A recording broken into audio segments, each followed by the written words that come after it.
then kiss me twice, then kiss me once again. Don't worry, It's it's been just a for a long, thumbnail. long time.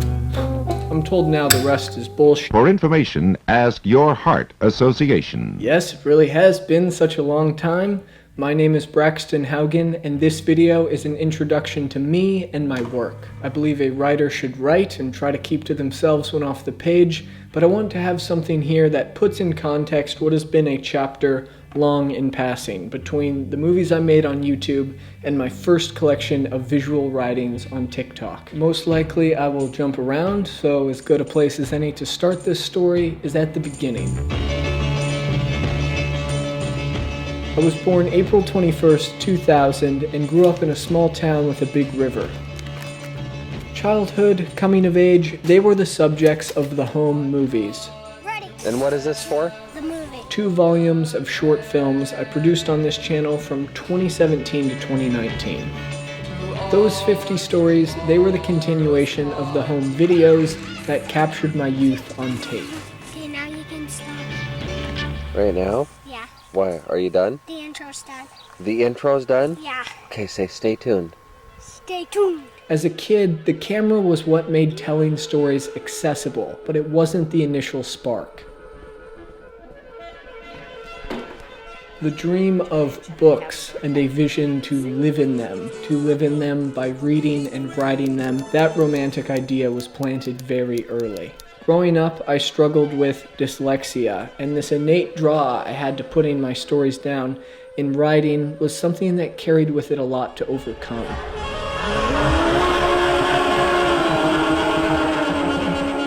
Because of a small hang-up in my brain, I was made to feel invisible and stupid by teachers and school. Any famous last words? When you have something within you, but it doesn't come out like you know it should, it leads to a kind of frustration from feeling voiceless that forces you to find another way to express yourself. Down the road right here. This used to be the reading program thing. I'm really glad I graduated that thing. Wait, let me finish that part of the story. I was 8 years old when I sat down in front of my first editing software on my dad's old laptop running iMovie HD. Suddenly, this camcorder was only part of the toolbox. There was no longer such a great distance between what I wanted to write and how I could make it look on screen. Aloha everyone, it's 5 o'clock here in Honolulu. Oregon's 3 hours ahead, so where you guys are at, it's 8 o'clock. I'll never forget working at the kitchen table and my dad saying, "See this on the back of the computer," then showing me Steve Jobs' 2005 Stanford commencement speech and saying this guy did it. For other kids, that moment may have been their father reading them the first page of A Farewell to Arms, or showing them Star Wars, or playing A Hard Day's Night. But for me and my father, that was watching Steve Jobs give that address. It was the first YouTube video I ever saw, and what came through that screen was affirmation that being different wasn't a disability, but a gift. Sometimes life's going to hit you in the head with a brick. Don't lose faith. You've got to find what you love. Your work is going to fill a large part of your life, and the only way to be truly satisfied is to do what you believe is great work. And the only way to do great work is to love what you do. I pulled into Nazareth, was feeling about half-past. It was on the cutting room floor where I taught myself to write. I learned about the power of omission first, not in putting together sentences and then voila, a paragraph, but by cutting scenes and discovering the effect you get from something when distilled to its essentials. There's been a change in the table of contents to this film. This just might be the hardest one I've ever had to make. As a teenager, putting the videos I was making up on YouTube was the natural extension, with the potential to open doors in a world much larger than the one I come from. Yeah, that was cool. Also, Braxton goes in line with that split screen. Yeah. Kind of cool. The show's gonna be good. Yeah, lens is good. I was rolling on that. I'm a rolling stone, all alone and Rembrandt, in his early 20s, when he couldn't afford to have models sit for him, sat in front of a mirror and painted himself again and again as a way to practice his craft. When I think about what I was doing with the movies, what I was trying to get at, I was figuring out how to use visual storytelling as a method for sharing what I've always cared most deeply about, and that was the writing. I was drawn to one medium as a way of strengthening another, and when I let the tug-of-war between the writer and the filmmaker come out on screen is when I did my best work. What are you doing? Get it for Snapchat. Do we need to put the chains on? Nah, we'll be fine. Behind the scenes, I was not satisfied. I had accomplished almost all I'd hoped in taking my films to festivals. This is the theater where the first of my screenings is happening tonight. But the future of hawking my personal little movies on the festival circuit for the next 5 years, listening to frustrated filmmakers air their grievances at hotel bars, one by one, was something I couldn't see myself sticking around for. things could be a whole lot better. The end goal was never big Hollywood sets. It has only ever been to live a life of stories worth telling and to share them.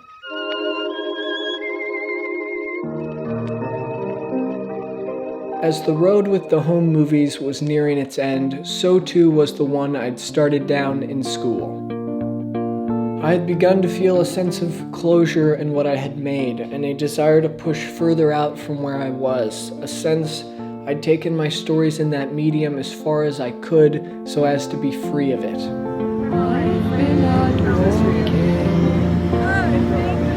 I don't do too much talking these days. I wrote my stories down before I turned them into videos, and I made my stories into videos before I ever made YouTube videos. I've always felt on the outside, and I feel that now. I am a searcher. I was searching then for what was next, but to turn to the new chapter meant burning down all that bound me to the old. The chance to. With each project, I have carried over what I have learned from the last, and with the visual writings, calling upon that experience provided the stability to try for something more ambitious, something I'd been building to for a long time.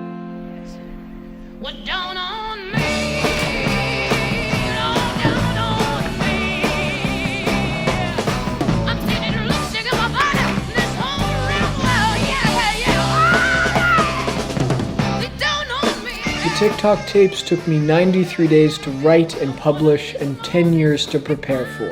With the pandemic and the world shut down, I spent the last 18 months at a typewriter where I understood early on whatever this new project was going to be, it had to do with writing, but a kind of writing with which I could leverage everything I'd learned working in a visual medium.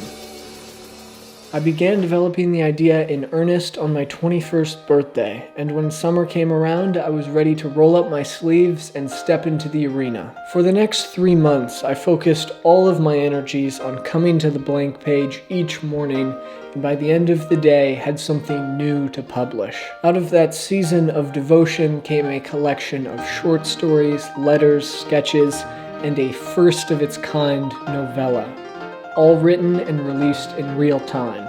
I set out to write about everything and treat no subject as unworthy. Were it not for the craft I was able to build on from the movies, the process of visualizing these vignettes wouldn't have come as naturally, nor would my ability to pare down prose been as practiced had I not been editing myself for the last decade. I'm traveling light. With TikTok, I saw the opportunity to plant a flag on that platform that actually stood for something, that was unlike anything that had been done there, to approach the work with some discipline and originality, and score it to some of the most consequential music in American history that's gone completely underrepresented by other creators. I am in this for much more than them. I have shown my cards.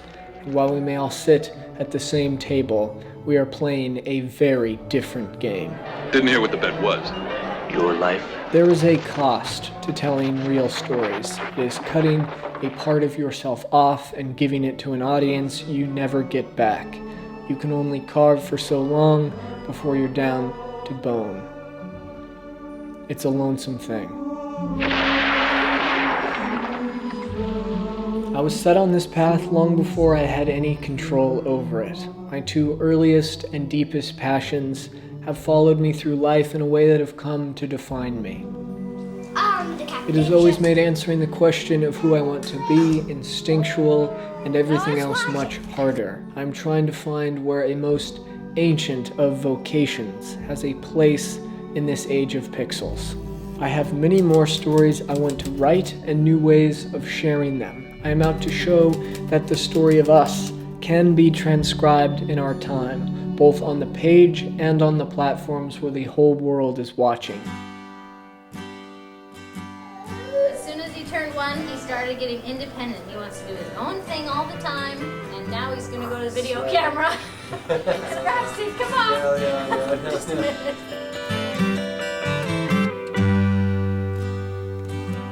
For as long as I can remember, I've been trying to communicate ideas and feelings and experiences with words and film it.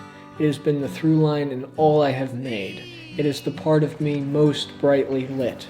I was never changing as much as it may have seemed. I was just becoming who I'm meant to be. To see my vision come to life, though, I need more people in my corner, and that means trying my luck elsewhere. But when the time comes to share what I'm working on now, it will in one form or another live here on these platforms. I just wanted to have something here to share a little bit more about me and to express my sincerest of gratitude to you who have watched and read and cared to tag along on what is just the beginning of an adventure.